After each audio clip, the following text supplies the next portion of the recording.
Early in the morning, what pa siya doing?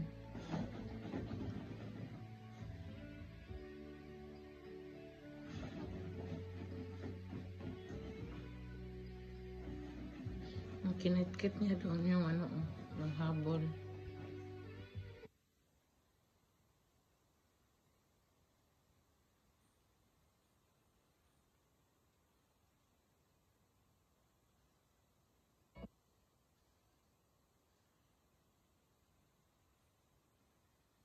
Gusto niya doon ako pathigain. May inom pa ko ng kape ko. Happy New Year, Basya. Ayan ang trabaho ni Basya. Wala nang iba.